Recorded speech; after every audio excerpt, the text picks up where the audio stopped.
Fine student, ethics.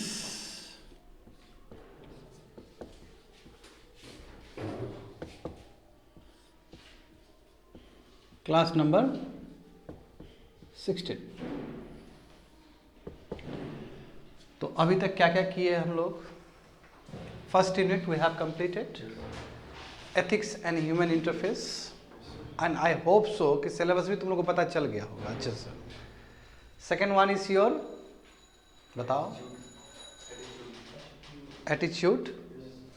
Third one is your aptitude and foundational values for civil service, जो कि हम लोगों ने पिछले क्लास में कंप्लीट किया।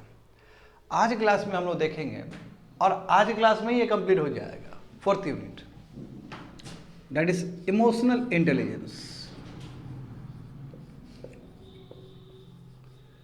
इमोशनल इंटेलिजेंस,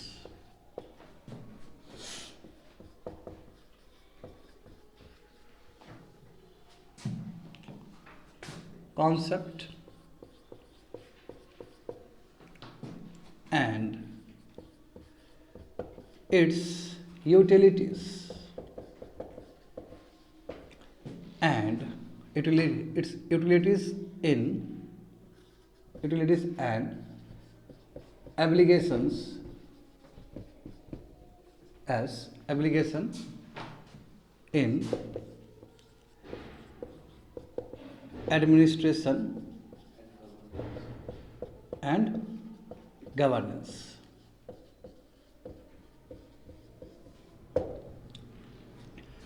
ठीक है स्टूडेंट, आज का यही विषय है हमारा, जब फोर्थ यूनिट। देखते हैं, पहले समझते हैं। चलो ये शब्द को तोड़ते हैं। इमोशनल इंटेलिजेंस क्या होता है, जरा बताना हमको। इमोशन क्या होता है? What is the meaning of emotion? भावना नहीं, हाँ बोलो, क्या होता है इमोशन?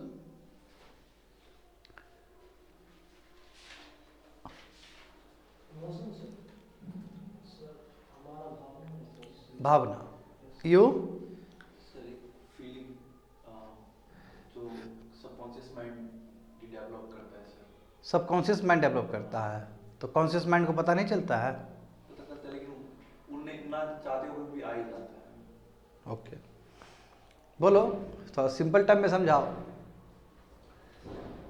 एक्सप्रेशन जो हमारे मतलब हमारे साथ जो भी होता है उसको अलग अलग एक्सप्रेशन में बताता है। अच्छा, हमारे साथ जो जो होता है उसको अलग एक्सप्रेशन करके हम बताते हैं या समझते हैं या परसीव कर। ठीक है, ठीक है, अनगिनत चीज़ बोल सकते हो। जो हम बोल रहे हैं अभी, जो हंस दिए है ना, रिंकिया के पापा की तरह तो वो भी एक इमोशन ही है समझ रहे? Emotion is a state of mind. Mind का एक अवस्था है जहाँ पे हम लोग एक्सट्रीम चीज़ों को फील कर रहे होते हैं, चाहे सरो को फील कर रहे होते हैं, चाहे हम जॉय को फील कर रहे होते हैं। सरो और जॉय का एक्सट्रीम इमोशन है, नहीं है क्या?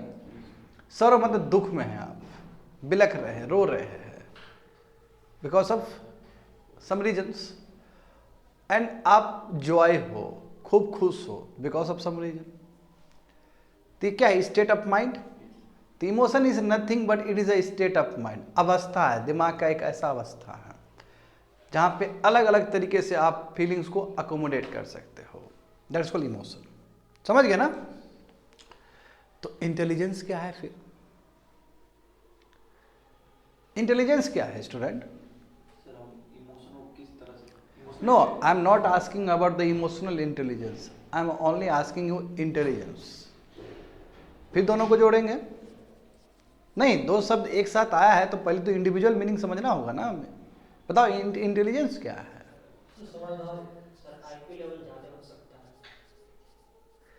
IQ लेवल ज़्यादा होगा तो इंटेलिजेंस होगा, नहीं? ठीक है, नॉट बैड।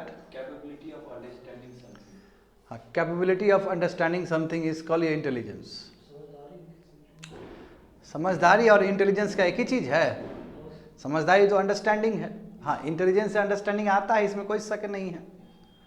मैं इंटेलिजेंस का मतलब क्या है फिर? कॉग्निशन, ब्रेन से रिलेटेड चीज हो, cognitive ability to acquire knowledge and to implement, that's called intelligence। यानी कि आपका ब्रेन का वो ताकत, आपका मस्तिष्क का वो ताकत जिसके द्वारा आप क्या कर रहे हो, इंफॉर्मेशन को गैदर कर रहे हो, नॉलेज को गैदर कर रहे हो और आप इम्प्लीमेंट कर रहे हो, दैट्स कॉल्ड इंटेलिजेंस। इंटेलिजेंस का मतलब ये नहीं कि खाली गैदरिंग ही किए जाए, प्रॉपर यूज़ करना भी उस इंफॉर्मेशन को क्या कहते हैं, इंटेलिजेंस कहते हैं। स्टूडेंट समझ में आ नहीं गया तुम लोग को? अब ये दोनों कोलैबोरेट करते हैं। तो ऐसा इंटेलिजेंस, ऐसा ताकत जिसमें हम नॉलेज को प्राप्त कर रहे हैं, ऐसा एबिलिटी जिसमें हम नॉलेज को प्राप्त कर रहे हैं, उसको अक्वायर कर रहे हैं, वही अक्वायर कर रहे हैं, नॉलेज को प्रॉपर तरीके को अक्वायर कर रहे हैं और इम्प्लीमेंट कर रहे हैं based on the appropriate emotion. Appropriate word डालना जरूरी है, क्योंकि जब इमोशन इंटेलिजेंस के साथ आ जाएगा तो वो एप्रोप्रिएट अपने आप में बन जाएगा।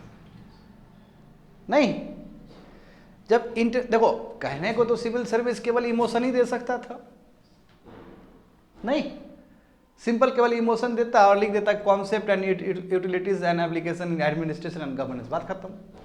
तो इमोशन के साथ इंटेलिजेंस क्यों जोड़ा गया? तो वो हवा वाला फालतू वाला इमोशन नहीं। कल बताए थे ना एक केस कि हस्बैंड दौड़ते हुए आ गया और बोला है कि हमारे बीवी का मर्डर हो गया, और यदि पुलिस जो ऑफिशियल्स है यदि इस बहकावा में आ जाते हैं कि भाई ये तो बहुत बड़ा त्रासदी हो गया तुम्हारा, और उसको यदि मुजरिम के नज़र से नहीं देखते तो फाइंड आउट भी नहीं होता कि भाई ओरिजिनल कल्प्रिट तो वही है।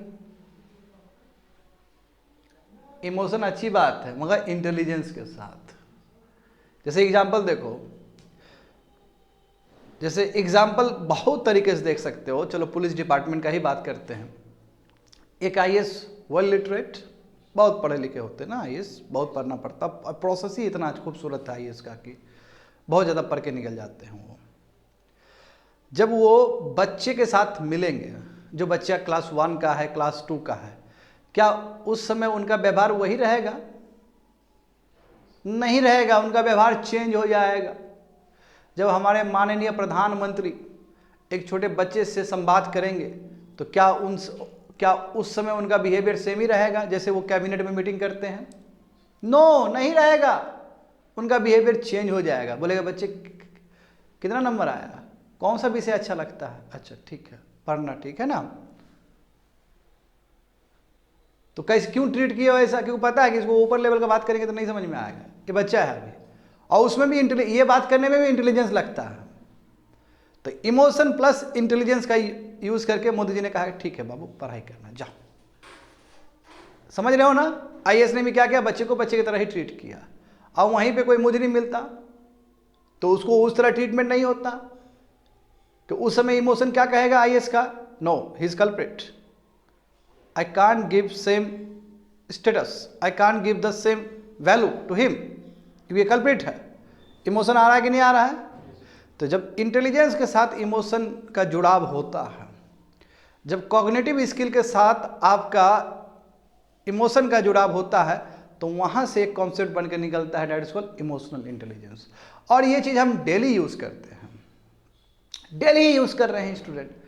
जैसे एक टीचर हुआ, चलो टीचर पे बात करते हैं। अब एक टीचर हुआ, एक मान लो कि एक टीचर क्लास 10 को भी पढ़ा रहा है, और लेट से वही टीचर यूपीएससी को भी पढ़ा रहा है, तो दोनों में संवाद करने का तरीका बहुत अलग होगा टीचर का। टीचर यदि क्लास 10 का विद्यार्थी को ट्रीट करे कि ये यूपीएससी वाला विद्यार्थी है तो गलत हो जाएगा, उसको 10 के चश्मे से ही देखना होगा, नहीं? तो ये भी तो अपने आप में एक इंटेलिजेंस है। और वही एग्जाम्पल देना चाहिए टीचर को जो वो जल्दी समझ ले, नहीं? हाँ, और फिर सिविल सर्विस वाले विद्यार्थी को जो तैयारी कर रहे हैं, जो ग्रेजुएशन के बाद जो तैयारी कर रहे हैं, यदि उसको एग्जाम्पल देंगे क्लास 1 वाला 2 वाला, तो वो भी सही नहीं है। तो हर जगह ही हम इमोशंस का यूज़ कर रहे हैं कि कौन सा समझेगा, कौन सा बेटर तरीके से समझेगा। Teacher is always using your emotional intelligence, वो हमेशा लेके चलता है, वो हंसता है, बोलता है, रोता है, इमोशन जताता है अपना, ताकि विद्यार्थी उस टॉपिक को रिलेट करे अपने स्तर से। हर विद्यार्थी का कैटेगरी अलग है, हर विद्यार्थी अलग अलग बैकग्राउंड से आ रहे हैं कनेक्टिविटी के लिए। तो ये emotional intelligence is all about connectivity, कि आप पब्लिक से जुड़ सके, है कि नहीं बताओ तो। अब यदि मान लो कि कलेक्टर साहब यदि पूरा एकदम ताव में आ जाए कि हम ऐसा ट्रीटमेंट करेंगे तो ऐसा ही ट्रीटमेंट होगा, मतलब इसी तरह हम पर्टिकुलर वे में ही हमको बिहेव करना है, तो काम चलेगा क्या? वो सिटीजन सेंट्रिक गवर्नेंस होगा? नहीं होगा। क्या वो पार्टिसिपेटरी गवर्नेंस होगा? नहीं होगा। उसको समझना होगा कि हमारे समाज में गरीब लोग भी हैं जो अभी तक स्कूल का मूवी नहीं देखे हैं, तो उसके साथ फिर संवाद करने का तरीका फिर अलग ना होगा जी, as compare to learned person. तो वहां पे यूज होगा इमोशनल इंटेलिजेंस। अब दूसरा बात देखो, ये चलो ठीक है, समझ गए ना, यही सब चीज बताएंगे बड़ा स्वरूप में। अब देखो इमोशन का कितना बड़ा रोल प्ले है। मैं इंटेलिजेंस अभी हटा रहा हूं, साइड कर रहा हूं। इमोशन देखो, ये मोदी जी का एक बहुत अच्छा, बहुत पहले वो बोले थे किसी परीक्षा पे जब चर्चा किए थे बहुत पहले, शायद उसी में बोले थे, बहुत अच्छा मुझे लगा ये शब्द, इसलिए मैं तुम लोग को बता रहा हूँ। जैसे मान लो एक गोद का बच्चा है, ठीक है, माँ के गोद में है, उसको तुम अरिजीत सिंह का गाना सुना दो, किशोर कुमार का गाना सुना दो, तो उतना पसंद नहीं आएगा जितना माँ का लोरी उसको पसंद आएगा। क्योंकि माँ का जो लोरी है, माँ का जो आवाज़ है, उसके लिए वो इमोशन है, तुरंत कनेक्ट करेगा। और वही किशोर कुमार भले ही वो वर्ल्ड फेमस सिंगर है, मगर कोई फर्क नहीं पड़ता है बच्चे को। That is called emotion. हाँ, मैं इंटेलिजेंस का यूज़ नहीं कर रहा हूँ यहाँ पे, मैं बस इमोशंस का बात करना चाहता हूँ कि emotion also play a very very important role in our day to day activities, ठीक है। और कोई आदमी यहाँ पे आकर कहता है कि सर हम इमोशनलेस हो गए क्योंकि आंख से आंसू ही नहीं निकलता है, तो ये बोलना अपने आप में इमोशन है। कोई कहता है कि सर हम नहीं रोते हैं क्योंकि रोना कायर का पहचान होता है, तो ऐसा नहीं है। तुमको रोना है रो, नहीं रोना है मत रो, इस पे जजमेंटल क्यों होता है? तुम जजमेंटल मत हुओ ना। तुम नहीं रो रहा है तो क्या जो रोने वाला आदमी खराब है क्या? और रोने वाला आदमी ये बोल रहा है कि जो नहीं रो रहा है वो खराब है, वो भी तो गलत है, वो भी गलत है। देयर आर सेवरल वेज, और हर जगह ही आप अलग अलग डिग्री से इमोशन से आप बढ़ रहे हो। तो human being is all about your emotion. Human being पूरा इमोशनली चीज है, डिग्री अलग होगा उसका। क्या बुद्ध करुणा का बात करते थे तो क्या इमोशनल नहीं थे क्या बुद्ध? क्या महावीर साहब इमोशनल नहीं थे क्या? सभी फर्स्ट टू लेके लास्ट तक जितने भी हुए हैं human being, all are emotional in different degree. और उसमें इंटेलिजेंस यूज कर दो। देखो बुद्ध ने कितना बढ़िया से इंटेलिजेंस का यूज किया है। इमोशनल इंटेलिजेंस कोई सीखे तो बुद्ध से सीखे, करुणा भाव, और भी सही सही तर्क से। नहीं, अच्छा बुद्ध ने सही तर्क दिया होगा तभी ना उंगली मार ठीक हुआ होगा, उंगली मार डाकू। यदि उसको गलत तर्क देते, गलत इंटेलिजेंस से यदि पेश करते उसको, तो क्या वो बुद्ध का भक्त बनता? नहीं बनता। समझे? प्रधानमंत्री यदि कहीं पे जाते हैं बीच में देखते हो बैठ जाते हैं। देखो एक प्रधानमंत्री का बहुत सारा एक वीडियो बहुत वायरल हुआ था पहले कि बच्चे लोग के सम्मेलन में बैठे हुए थे, बीच में कुर्सी था, तो प्रधानमंत्री ने कहा कि कुर्सी हटाओ, हम नीचे बैठेंगे, सीढ़ी पे बैठेंगे, है ना। नहीं, विद्यार्थी के साथ भी था, सफाई कर्मचारी वाला भी वीडियो होगा, डिनाई नहीं करते। मैं इससे पता चलता है कितना इमोशनल इंटेलिजेंस है मोदी जी के अंदर, हमारे प्रधानमंत्री के अंदर। ये सीखने वाला है, छोटा छोटा ये सीखने वाला चीज़ है। बात समझाओ, उस समय पूरा बैठ जाते बड़े कुर्सी में, तो काहे का इमोशनल इंटेलिजेंस? समझ रहे हो ना। तो जैसा है उस तरह व्यवहार करो। इमोशंस को समझना, खुद का भी दूसरे का भी मैनेज करना, रेगुलेट करना is all your emotional intelligence. समझ गए ना स्टूडेंट? चलो तो हम लोग इसी पे चर्चा करते हैं।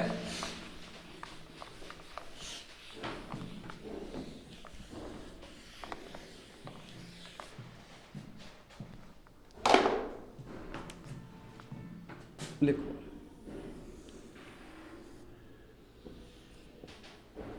Emotional intelligence concept. पहले तो जैसे हम लोग चर्चा किए हैं, इमोशन क्या है? ये स्टेट ऑफ माइंड है। तो माइंड का एक अवस्था है। हाँ, एग्जाम्पल देखो, जॉय, हैप्पी, सॉरो, ये एक्सट्रीम भाव है आपका। इंटेलिजेंस, ये मतलब आपका हाँ कंपिटेंसी या कॉग्निशन,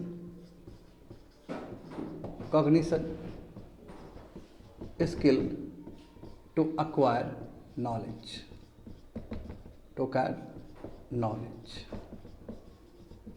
एंड इम्प्लीमेंट। नॉलेज को अक्वायर किए और उसको इम्प्लीमेंट करने का भी ताकत है आपके पास। That's called intelligence. कॉम्बिनेशन हो गया। तो कॉम्बिनेशन क्या हुआ? Taking decision based on appropriate emotion, taking decision based on appropriate emotion with intelligence। हाँ, इंटेलिजेंस वर्ड इंपॉर्टेंट है।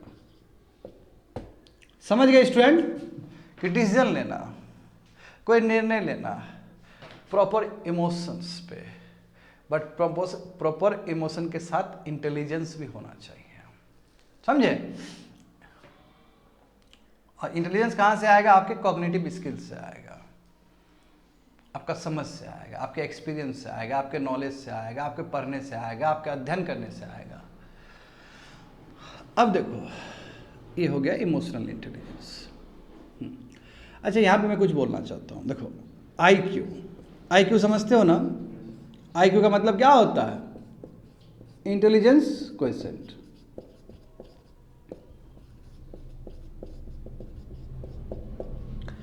And EQ is your emotional question. तो बोलते नहीं कि इसका IQ बहुत अच्छा है, ये बहुत आगे जाएगा जीवन में। इसका मतलब कॉग्निटिव स्किल बहुत अच्छा है उसका, बहुत जल्दी से क्वेश्चन सॉल्व कर देता है, ठीक है, बहुत जल्दी से वो सीख लेता है, बहुत तेजी से पकड़ता है कोई चीज़ को। That's called IQ। बहुत तेजी से याद कर लेता है। जैसे इनका अल्बर्ट आइंस्टाइन का IQ लेवल बहुत हाई होगा, ब्रेन का बहुत अच्छा यूज़ किए थे ना। हाँ, बहुत कॉम्प्लेक्स इशू सॉल्व किए थे। E=mc², contribution, photo electric effect contribution, for that also he got Nobel prize. Photo electric effect के लिए इनको मिला था। तो वो सब तुम्हारे इंटेलिजेंस क्वेश्चन को कितना आप तेज से सॉल्व कर पाते हो, आपके कॉग्निटिव स्किल कितना तेज है, आपका ब्रेन कितना तेज चलता है, तो क्या हुआ? Intelligence question. तो इमोशनल क्वेश्चन क्या है? आपके पास कितने इमोशंस है, कितने अप्रोप्रिएट इमोशंस है, आप इमोशंस को किस तरह यूज करते हो अपने डेली लाइफ में। अच्छा, तुम लोग बताओ बच्चे लोग, IQ ज्यादा इंपॉर्टेंट है कि UQ इंपॉर्टेंट ज्यादा है? बोलो। मैं रिसर्च के हिसाब से बोलूंगा, मैं स्टडी के हिसाब से बोलूंगा।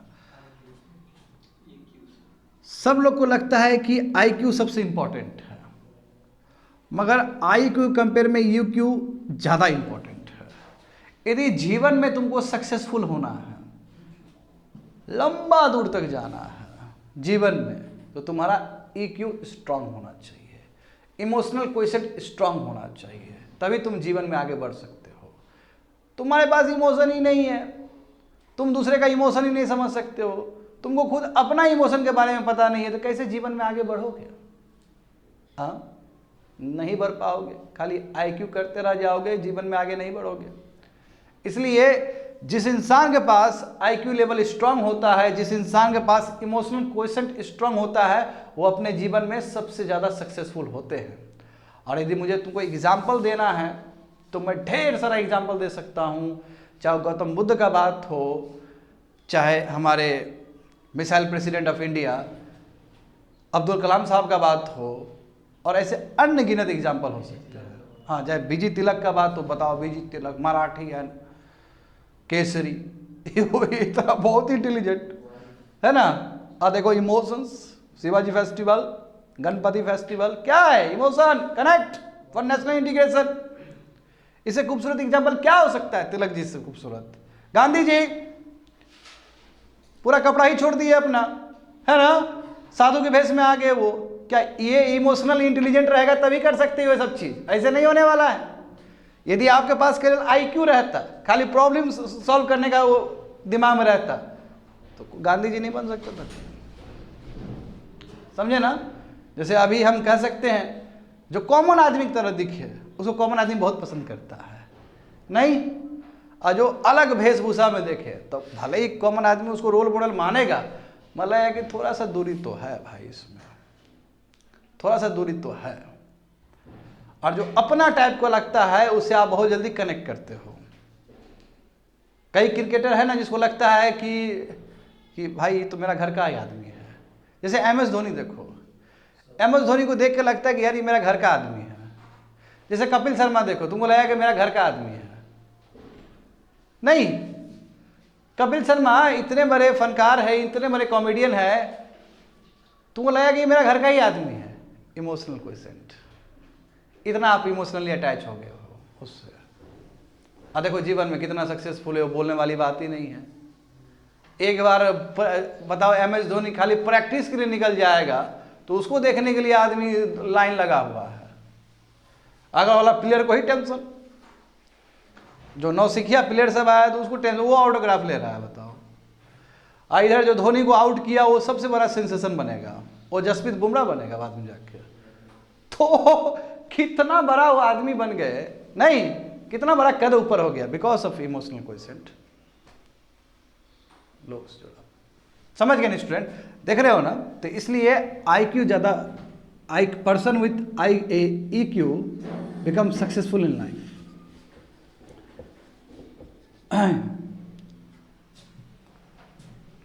इमोशनल इंटेलिजेंस, समझ गए ना ये? हाँ। अब तुम खुद सोचो, जिसके पास EQ है तो वो अच्छे से दूसरे का फीलिंग समझ सकता है। They can understand feelings in a better way. अच्छा, मुझे यहाँ पे मैं थोड़ी देर में लिखाऊंगा, कंपोनेंट्स में ये सब चीज़ लिखाऊंगा। मुझे यहाँ पे अरिस्टोटल का वो शब्द याद आता है। अरिस्टोटल ने कहा था स्टूडेंट कि गुस्सा करना बड़ा ही आसान होता है। To become angry is very very easy. नहीं, गुस्सा करना कितना आसान है? एक पेन गिरा दो तुम, तुरंत गुस्सा आ जाएगा हमको। मैसेज कर दो तुम अभी मोबाइल फ़ोन में, तुरंत गुस्सा आ जाएगा हमको। समझ रहे हो ना? हाँ, गुस्सा करना बहुत ही आसान है, मगर कितना गुस्सा करना है और किस जगह पे गुस्सा करना है ये मुश्किल है। बात के गहराई को समझने का प्रयास करो। अब तुम कुछ गलती किया, लेट से मेरे नज़र में, तो हमको कितना गुस्सा करना चाहिए और क्या वो उचित जगह है गुस्सा करने का? ये बहुत ही डिफिकल्ट है। यदि आदमी इस चीज़ पे कंट्रोल कर ले तो जीवन उसका सक्सेसफुल है। फिर कई बार होता है ना, हम छोटे बात को लेकर बहुत ज़्यादा गुस्सा कर देते हैं, और कई बार क्या होता है कि हम बड़े चीज़ को लेकर भी भाई कुछ नहीं है, तो बड़े चीज़ पे तो बड़ा रिएक्शन होना चाहिए था, और छोटे चीज़ पे बहुत छोटा रिएक्शन होना चाहिए। बहुत डिफिकल्ट है, वो मैनेज करना डिफिकल्ट है। समझे ना? तो ये भी इमोशनल इंटेलिजेंस से रिलेटेड ही है आपका। होप सो समझ में आ गया होगा कॉन्सेप्ट, ठीक है ना? अब हम लोग बात करते हैं कंपोनेंट्स का यहाँ पे, ठीक है? कंपोनेंट्स का बात करते हैं, वो भी कॉन्सेप्ट के अंदर ही आएगा। पहले तो हम लोगों ने डेफिनेशन समझा और कुछ नहीं। अच्छा, क्या हो सकता है स्टूडेंट कंपोनेंट के बारे में? तो अच्छा, इमोशनल इंटेलिजेंस में सबसे इंपॉर्टेंट चीज क्या हो सकता है बताओ तो, बोलो। कंपोनेंट्स ऑफ इमोशनल इंटेलिजेंस, क्या क्या चीज का जरूरत है? सबसे फर्स्ट तो स्टूडेंट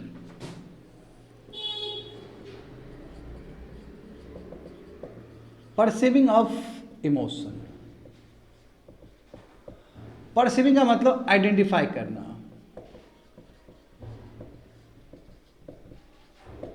यानी कि आइडेंटिफाई करना। परसीविंग ऑफ इमोशंस, यानी कि आप अपने इमोशंस को आइडेंटिफाई करो कि हाँ, हमारे अंदर इमोशंस आ रहा है, हम अभी दुख में हैं, हम अभी इंजॉय कर रहे हैं, अभी हम मग्न हैं। इस चीज़ को परसीव करना, नो, आइडेंटिफाई करना। उसके बाद क्या करना पड़ता है बताओ तो? रीजनिंग विथ इमोशन, क्या सही है? रीजनिंग विथ इमोशन, क्या जो ये इमोशन डेवलप्ड हुआ है हमारे अंदर, क्या वो सही है? क्या हमको जो गुस्सा आया वो सही है? क्या लॉजिक है उसका? नहीं, मतलब लॉजिक बिहाइंड दैट इमोशन, समझ गए ना? हाँ। अब क्या होगा स्टूडेंट, आपने परसीव किया, यानी कि इमोशन आइडेंटिफाई किया कि आप इमोशनल हो रहे हो, आपके अंदर इमोशंस आ रहे हैं। फिर आपने दूसरा स्टेप में क्या किया कि लॉजिक, क्या लॉजिक है इस इमोशन आने का, समझ गए ना? नोइंग ऑफ इमोशन, हाँ, नोइंग मतलब अंडरस्टैंडिंग ऑफ इमोशन। अच्छा, इस रीजन से आया है, ओके। अच्छा, कोई बदमाशी किया था क्लास में, अच्छा इस वजह से आया है, ठीक है। Knowing of, understanding of emotions, and last one managing of emotion. ठीक है, ज़्यादा नहीं घुसाएंगे, ठीक है, उठा के पटक देंगे।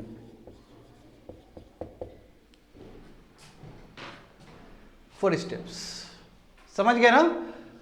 हाँ, परसीविंग ऑफ यानी कि इमोशन आपके अंदर आना, और आप आइडेंटिफाई कर रहे हो कि हाँ चलो अब गुस्सा होगा, चलो अब हंसेंगे, मतलब आनंद का नहीं, आनंद लेंगे, हैप्पीनेस, दोनों ही हो सकता है ना, एक्सट्रीम भाव दोनों हो सकता है ना, सरो एंजॉय। और उसके बीच में तो बहुत तरह का है, उसके अंदर तो दुनिया भर का जज्बात है, नहीं केवल आदमी हंसता ही नहीं है, कभी रोता ही नहीं है, बीच में भी बहुत सारा फैक्टर होता है। लॉजिक, क्या ये जो इमोशन आ रहा है सही लॉजिक है? तीसरा क्या है, उस इमोशन को समझना, हाँ इस रीजन से है, और उसके बाद उस चीज़ को मैनेज करना है, चलो इतना दिखाते हैं, इतना, चलो ये बेकार का, हटाओ हटाओ हटाओ इसको साइड कर दो, ऐसा कुछ, समझ गए ना? और ये देखो स्टूडेंट, ये आपका अपना इमोशन है। ये देखो, जो आदमी अपने इमोशन को अच्छे से समझ सकता है वो दूसरे के इमोशन को भी बहुत अच्छे से समझ सकता है। जीवन में ये फाइट नहीं है कि दूसरा का इमोशन क्या है, जीवन में जो सबसे बड़ा फाइट है कि हमारा इमोशन क्या है, क्योंकि हमसे ही दूसरा कोई बन रहा है। बात समझ रहे हो ना? तो इसलिए जो ज्ञानी पुरुष होते हैं, जो फिलोसोफर होते हैं, जो बड़े विद्वान होते हैं, वो क्या कहते हैं कि खुद को पहचानो। अच्छा, मुझे याद आ रहा है इससे ना, दयानंद सरस्वती, आई थिंक, हाँ दयानंद सरस्वती थे, I think so. Dayanand Saraswati अपने गुरु के पास पहुंचे, ठीक है, दयानंद सरस्वती शायद यही थे, मैं भूल रहा हूँ नाम, शायद में भी यही होंगे। दयानंद सरस्वती अपने गुरु के पास पहुंचे, अभी गुरु नहीं है, बाद में वो उनके गुरु बनेंगे, और बात की है तो गुरु पूछे क्यों आए हो, तो उस दयानंद सरस्वती बोले कि हम अपने आप को जानने के लिए आए हैं आपके पास। तो गुरु का क्या रिप्लाई था, ऐसे ही विद्यार्थी का हम तलाश कर रहे हैं जो खुद को जानना चाह रहा है। खुद को जानना ही स्टूडेंट सबसे बड़ी बात है, दुनिया में सबसे बड़ा उपलब्धि है कि आप कौन हो। यदि खुद को जान लोगे ना, तुम दुनिया का रहस्य को जान लोगे। बुद्ध ने भी तो खुद को ही जाना है, बुद्ध मंथन किए, चिंतन किए, उसके बाद फिर दुनिया को शिक्षा देने के लिए उतर गए। महावीर साहब भी ऐसे ही किए हैं, सही बात है ना, खुद को समझ। अच्छा, क्या हम कलिंगा वार से अशोका का नहीं जोड़ सकते हैं क्या ये चीज? इमोशनल इंटेलिजेंस, देखो किस लेवल पे इमोशंस काम किया है अशोका का, कि वो इतने 1 लाख लोग मर गए युद्ध में, उसके बाद देखो उनका इमोशंस इंटेलिजेंस के साथ मिक्स हुआ ना, उसके बाद वो पॉलिसी ऑफ धम्मा की तरफ उतर गए, पीस। देखते हो, यदि ठीक से आपका इमोशनल इंटेलिजेंस काम करे तो सोसाइटी में पीस रहेगा। हाँ, समझ गया ना? अब इसमें देखो सबसे इंपॉर्टेंट चीज क्या है, सेल्फ अवेयरनेस, खुद के बारे में जानना, self awareness of one emotions, अपना इमोशन को जानना, self regulation of one's emotion. इसी को स्टूडेंट दूसरे तरीके से मैं लिखा रहा हूं, ठीक है, ये डैनियल गोल्डमैन का बोलना है, एक बहुत बड़े जानकार हैं, कह सकते हो इंटेलिजेंट। उन्होंने ये थ्योरी दिया था जो मैं तुम लोग को बता रहा हूँ। ये दूसरा थ्योरी है इमोशनल इंटेलिजेंस को लेके। ये क्या बोलते हैं? Self awareness of one emotion, अपने इमोशन को जानना, सेल्फ खुद रेगुलेट करना, वही सेल्फ मैनेजमेंट ऑफ इमोशन।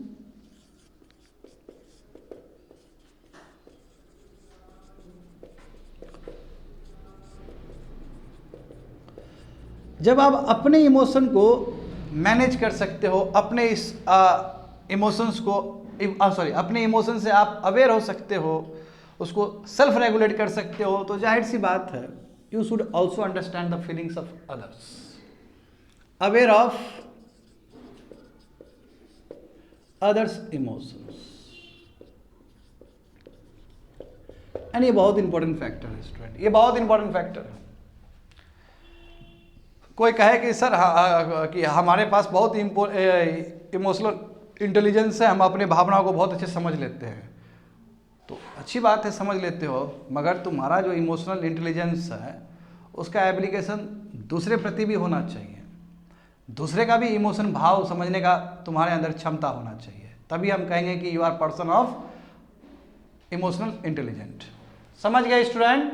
तो केवल सेल्फ अवेयरनेस नहीं, हाँ, मगर शुरुआत यहीं से होगा, शुरुआत यहीं से होगा। तो अवेयर ऑफ या अवेयरनेस ऑफ अदर इमोशंस, ठीक है ना, दूसरे का इमोशंस भी समझना। अच्छा ये बताओ, अब इमोशनल इंटेलिजेंस के लिए क्या रिक्वायरमेंट हो सकता है? एम्पैथी ना, देख रहे हो ना यहाँ पे, कंपैशन ना। तो यदि आपके पास एम्पैथी है तभी ना आप दूसरा का इमोशन समझोगे स्टूडेंट। कल बताए थे ना क्लास में, पिछले क्लास में, जब आपके पास कंपैशन है, लव है, तभी ना आप समझोगे। यस, कंपैशन हो, एम्पैथी हो, तो आपका जो EI है, इमोशनल इंटेलिजेंस है, वो ऑटोमेटिकली बढ़ जाएगा,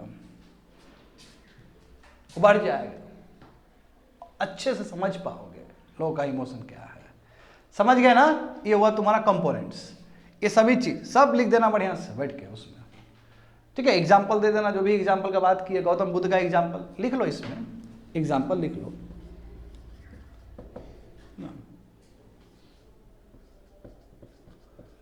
गौतम बुद्ध लिख लो, अशोका लिख लो, गांधी जी लिख लो, हाँ, और बहुत अच्छा बोले हो पीछे से, बीजी तिलक, एक्सेट्रा, ठीक है। अब्दुल कलाम भी लिख सकते हो वहाँ पे, बिल्कुल। मिटा दें?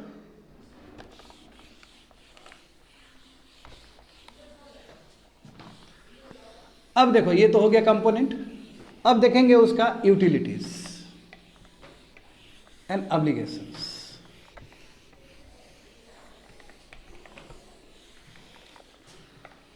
अच्छा, यूटिलिटीज,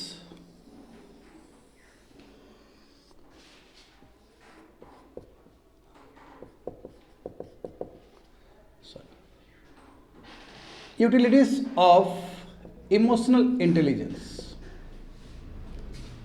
इमोशनल इंटेलिजेंस का क्या यूजफुलनेस है? यूटिलिटी मतलब क्या है? Usefulness, advantage, advantages of having emotional intelligence. इसका बहुत ज़्यादा लाभ होगा, इसका पर्सनल लाइफ पे भी लाभ होगा, सोशल लाइफ पे भी लाभ होगा, और प्रोफेशनल लाइफ पे भी लाभ होगा। समझे ना? तो तीनों को अलग अलग करके देखते हैं स्टूडेंट। पर्सनल स्किल यानी कंपिटेंस, उस पर क्या लाभ होगा? इमोशनल इंटेलिजेंस का। दूसरा क्या है? सोशल कंपिटेंस, कंपिटेंस मतलब स्किल,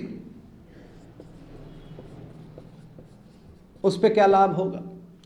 एंड तीसरा प्रोफेशनल, जो आप काम कर रहे हो,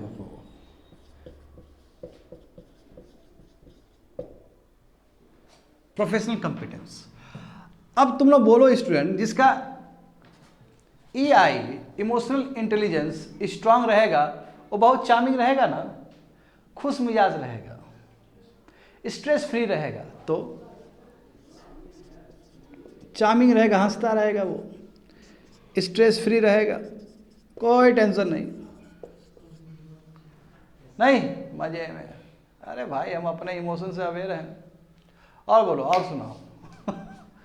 ठीक है, कल सुने थे, और भी सुनाओ आज। यानी कि गुड लिसनिंग पावर।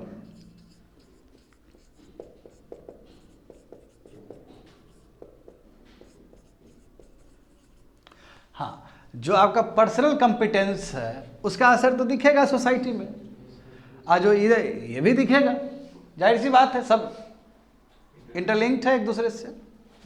आप चार्मिंग हो गए, आप स्ट्रेस फ्री हो गए, आप गुड लिसनिंग पावर हो गया, आपका कम्युनिकेशन स्किल बढ़ जाएगा, बहुत तेज हो जाएगा, बहुत तेज कम्युनिकेशन स्किल बहुत बढ़ जाएगा आपका। ठीक है, हाँ। अब दूसरे का समस्या को आप अपना समस्या समझोगे जब आपके पास EQ स्ट्रांग हो तो, समझे? हाँ, understand the feelings of others. हाँ हाँ, अदर्स, बिल्कुल, ब्रैकेट में लिख लो, सिंपैथी एंड एम्पैथी। समझ गए स्टूडेंट? ये इतना कुछ डेवलपमेंट होगा आपके अंदर, और बिल्कुल आप चार्मिंग हो, स्ट्रेस फ्री हो, क्योंकि आप अपने इमोशंस को जानते हो। देखते हो कई लोग बहुत बेचैन हो जाते हैं, बहुत बेचैन हो जाएंगे। वो बेचैन इसलिए हो रहे हैं कि अपने इमोशंस को रेगुलेट नहीं कर पा रहे हैं। यदि आप अपने इमोशन को ठीक से रेगुलेट कर लोगे तो काहे बेचैन रहोगे, खुश रहोगे, खुश मिजाज रहेगा। अब देखो इसका असर सोशल कॉम्पिटेंस में ही पड़ेगा डायरेक्ट, है ना? कम्युनिकेशन स्किल बढ़ा, yes, you will get social recognition, fame मिलेगा आपको कि देखो कितना बढ़िया आदमी है ये। लीडरशिप क्वालिटी, लीडरशिप, लीडर बन जाओगे, समझे? लीडर बन जाओगे, लोग आपको मसीहा मानेगा। क्या बात है, इसी का तलाश था। पीपल IAS शंकरन, तो वो किस लेवल पे उनका इमोशनल इंटेलिजेंस काम किया होगा, तभी ना इतना अच्छे से लोग से कनेक्ट हो पाए। हमारे पूर्व DGP काम किए कि नहीं किए कम्युनिटी पुलिसिंग पे? देखो ऐसे थोड़ी कोई काम कर सकता है। जब तक आदमी से बात करने का कम्युनिकेशन ना हो किसी के पास, तो क्या हो सकता है? क्या संभव ही नहीं है। गुप्तेश्वर पांडे जी जो हमारे पूर्व DGP थे, उन्होंने कम्युनिटी पुलिसिंग पर काम किया था। समझते हो क्या होता है कम्युनिटी पुलिसिंग? कुछ भी होगा, कुछ ही बात होगा, डायरेक्ट बताइए हमको, तो लोग भी जुड़ेंगे नहीं कि हाँ ये बहुत अच्छा पुलिस है, ये हमारा भलाई चाहता है। तो सोशल कॉम्पिटेंस समझ गए ना? और ये चीज़ यहाँ पे भी आप लिख सकते हो, कम्युनिकेशन बिल्कुल स्ट्रांग हो जाएगा कम्युनिकेशन आपका जो अप्रोच है बहुत ही पार्टिसिपेटरी अप्रोच बन जाएगा, पार्टिसिपेटरी अप्रोच, बाकी भी लोग लेके चलोगे। अब यहां पे देखो प्रोफेशनल तो बहुत, टीम स्पिरिट बहुत, मैनेजमेंट स्किल बहुत तेज हो जाएगा आपका, क्योंकि आप इमोशन समझ सकते हो। देखो प्रोफेशनल कॉम्पिटेंस में बहुत सारा चीज़ हो सकता है। अवेयर ऑफ द कॉन्स्टिट्यूशन, आखिर हमारे भारत के संविधान में क्या प्रोविज़न नहीं है क्या वल्नरेबल ग्रुप्स के लिए, बच्चे के लिए, OBC के लिए, SC के लिए, ST के लिए? तो aware of the constitution, aware of the constitution, उसके वैल्यूज, उसके प्रोविजन से अवेयर रहोगे। Team spirit, management skill, aware of the constitution, और क्या होगा आपका एक पॉजिटिव वर्क कल्चर क्रिएट होगा, पॉजिटिव वर्क कल्चर।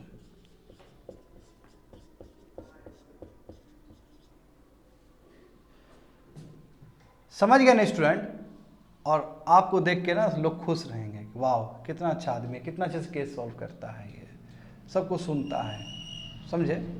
हाँ, proper implementation, proper implementation of work. क्यों? क्योंकि आपका पार्टिसिपेटरी अप्रोच है।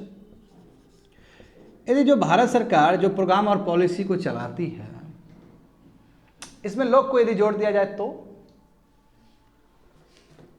Good feedback system. देखो यहाँ पे, अरे आपको बोलने आता है, आपको बातचीत करने के लिए आता है, आपको संवाद करने के लिए आता है, तो फीडबैक नहीं लोगे क्या आप लोग से?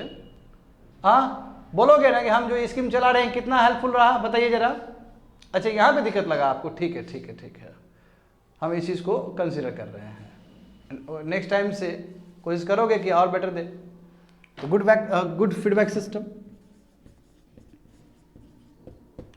और जो अपने गलती पे काम करे वही आदमी जीवन में आगे बढ़ता है, समझे ना? कोई दूसरा कोई गलती कर रहा है, उसको पॉइंट आउट करने वाला आदमी आगे नहीं पहुंचेगा। जो खुद के गलती पे असेस करे, काम करे, वो आदमी जीवन में बहुत आगे बढ़ता है। देखो, और आपके पास EQ है, गलती तो करोगे ही करोगे ना, गलती तो होगा ही होगा इंसान से, but you have to work on your mistakes. करते करते करते बहुत आगे निकल जाओगे। देख रहे हो ना स्टूडेंट, इतना ज़्यादा असर कर रहा है हमारा EI, इमोशनल इंटेलिजेंस। तो हो गया ना यूटिलिटीज। अब बचा है last one, that is your application of EI in governance and administration. बस उसके साथ खत्म हो जाएगा class.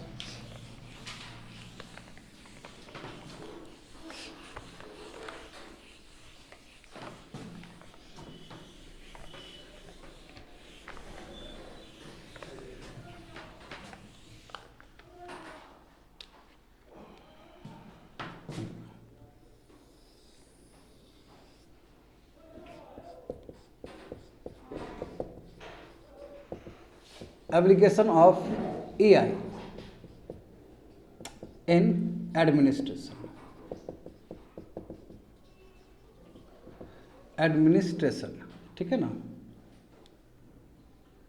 Administration and governance. Governance का मतलब क्या होता है स्टूडेंट? हाउ टू गवर्न, कैसे हम प्रोग्राम और पॉलिसी को लोग तक पहुंचाए, दैट्स कॉल्ड गवर्नेंस। कैसे लोग को हम सुविधा पहुंचाए, दैट्स कॉल्ड गवर्नेंस। और उसके लिए जो स्ट्रक्चर बनता है दैट्स कॉल्ड गवर्नमेंट। तो government is a political structure, और गवर्नमेंट बना है गवर्नेंस के लिए, समझे, ताकि लोग को लाभ पहुंच सके। और गुड गवर्नेंस का मतलब क्या है? और अच्छे तरीके से पहुंच सके। एक बेस्ट एग्जांपल तुम्हारा अकाउंटेबिलिटी जिसके अंदर हो। हाँ, ये चीज़ यहाँ पे भी आप लिख सकते थे, अकाउंटेबिलिटी एंड ट्रांसपेरेंसी। खैर यहाँ पे लिखवा देंगे, बातें की है। तो कहने का मतलब क्या कि EI का, इमोशनल इंटेलिजेंस का जो यूज है, जो एप्लीकेशन है, वो एडमिनिस्ट्रेशन में कैसे होगा। तो यदि अच्छा एडमिनिस्ट्रेटर होगा तो समझ रहे हो ना, सबको लेके चलेगा। जिसके पास EI ज़्यादा अच्छा होगा वो सबको लेके चलेगा। तो देखो बहुत ही ईजी है। पार्टिसिपेटरी गवर्नेंस रहेगा उसका, पार्टिसिपेटरी गवर्नेंस, यानी कि लोग को साथ में लेके चलेगा। समझ गए? उसका जो अप्रोच होगा वो सस्टेनेबल अप्रोच होगा स्टूडेंट, सस्टेनेबल अप्रोच होगा काम करने का, यदि उसके पास EI है तो। उसके बाद जो अप्रोच होगा वो इंक्लूसिव अप्रोच होगा, सबका साथ सबका विकास। समझ गए ना? इंक्लूसिव अप्रोच रहेगा। उनका जो अप्रोच रहेगा वो कंपैशन एंड लव वाला रहेगा।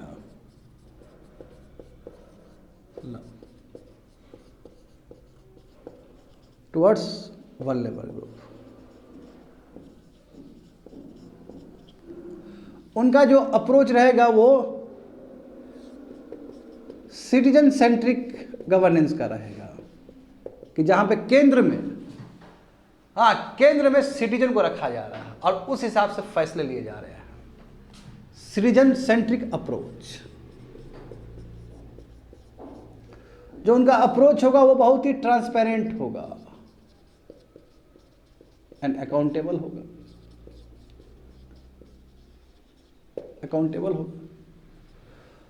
उनका जो अप्रोच होगा उसमें ग्रीवांस रिड्रेसल मैकेनिज्म का बात होगा, फीडबैक सिस्टम का। कोई भी दिक्कत हुआ बात करिए हमसे, कोई कंप्लेन है तो लेके आइए हमसे।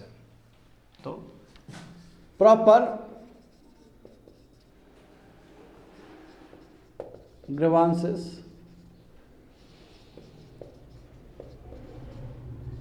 Redressal mechanisms. समझ गए ना, ये सभी चीज होंगे। तो इसलिए ईआई होना बहुत जरूरी है एडमिनिस्ट्रेशन में। हाँ, लोग के अंदर, आईएएस के अंदर वो रूड बिहेवियर नहीं रहेगा। ये लिख सकते हो कि जो स्टैटिक बिहेवियर रहता है, एक जो रूड बिहेवियर रहता है, वो बहुत ही सिंपल बोलो, पोलाइटनेस बढ़ जाएगा। ये लिखो सिंपल, पोलाइटनेस बढ़ जाएगा, सेंसिटिविटी बढ़ जाएगा उसका, लोगों को समझने का, डेमोक्रेटिक अप्रोच रहेगा।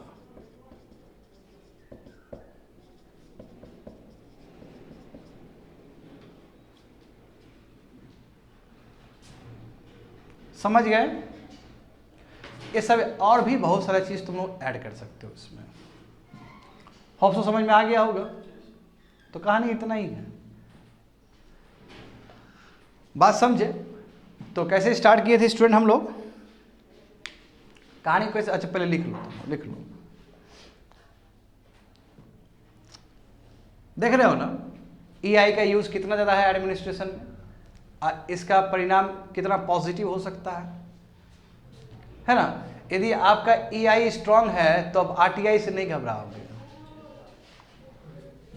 हाँ, क्योंकि आप अकाउंटेबल और ट्रांसपेरेंट हो, सिंपल बात है। और आरटीआई भी तो वही करवा रही है आपसे कि आप अकाउंटेबल रहो अपने वर्क को लेके, ये नहीं करवाती है। तो फिर हाँ, फ्रिवलेस जो है, फालतू का जो आरटीआई है उस पर तो लगाम लगना ही चाहिए, वो विषय दूसरा है। मगर आप अपना ट्रांसपेरेंसी एंड अकाउंटेबिलिटी लेकर कोई प्रॉब्लम नहीं होगा आपको। और एक तो देखो एप्लीकेशन क्या है, ये बिल्कुल ये जो लिखे थे स्टूडेंट यहाँ पे हम लोग अभी लिखे हैं ना, देखो प्रोफेशनल कॉम्पिटेंसी में बिल्कुल बहुत सारा पॉइंट आप लिख सकते हो। पॉजिटिव वर्क कल्चर रहेगा, positive work culture very very important. देखो जब तक पॉजिटिव वर्क कल्चर नहीं रहेगा तब तक तुम कैसे एडमिनिस्ट्रेशन कर सकते हो, तुम कैसे गवर्नेंस पे काम कर सकते हो। For that you should have positive work culture, ठीक है, जहाँ पे आपके सीनियर और जूनियर, देखो ये भी लिख सकते हो यहाँ पे, यदि ईआई अच्छा है तो जो सीनियर और जो सबऑर्डिनेट का रिलेशन है, हाँ, सीनियर एंड जो सबऑर्डिनेट का जो रिलेशन है, वो रिलेशन भी क्या होगा, बहुत ही अच्छा होगा, हार्मोनियस रिलेशन होगा, हार्मोनियस रहेगा, बहुत पीसफुल रहेगा। और जरूरी है सीनियर और जूनियर का रिलेशन बहुत जरूरी है कि नहीं है एक एडमिनिस्ट्रेशन को चलाने के लिए। और यदि सीनियर बिग ब्रदर एटीट्यूड से आगे काम करे तो प्रॉब्लम हो सकता है डिपार्टमेंट के लिए, है कि नहीं बताओ? तो इसलिए जूनियर और सीनियर का रिलेशन बहुत अच्छा होना चाहिए। कई बार देखो कोर्ट के संदर्भ में भी बोला जाता है ना कि हाई कोर्ट कोई सबऑर्डिनेट कोर्ट नहीं है सुप्रीम कोर्ट का, दोनों ही कॉन्स्टिट्यूशनल कोर्ट है। और ना ही सुप्रीम कोर्ट को बिग ब्रदर वाला एटीट्यूड दिखाना चाहिए हाई कोर्ट को लेके। क्यों? आफ्टर ऑल दोनों ही कॉन्स्टिट्यूशनल कोर्ट है, दोनों का ही अपना सिग्निफिकेंस है, अपना इंपॉर्टेंस है केस को डील करने के लिए। समझ गए ना? तो सीनियर और सबऑर्डिनेट का रिलेशन बहुत ही हार्मोनियस होना चाहिए। यदि आपके पास ईआई स्ट्रांग है तो आप जूनियर को भी बहुत अच्छा ट्रीट करोगे, आप अपना सीनियर से भी बहुत अच्छे से पेश आओगे। समझ गए ना स्टूडेंट? तो देखो ये होगा तभी ना ये होगा, तभी ना पॉजिटिव वर्क कल्चर होगा। समझ गए ना? और अब ये जब वैल्यूज आएगा तुम्हारे अंदर तो जितने भी इससे पहले जो यूनिट में हम लोग बात किए हैं, अकाउंटेबिलिटी, मेनांस ऑफ करप्शन, सब खत्म हो जाएगा। समझे ना? Impartiality, non partisanship, integrity, correct, compassion, love, tolerance, सब आ जाएगा बिकॉज ऑफ योर ईआई। तो ईआई अच्छा होने से और भी बहुत सारे वैल्यूज आपके अंदर आ जाएंगे।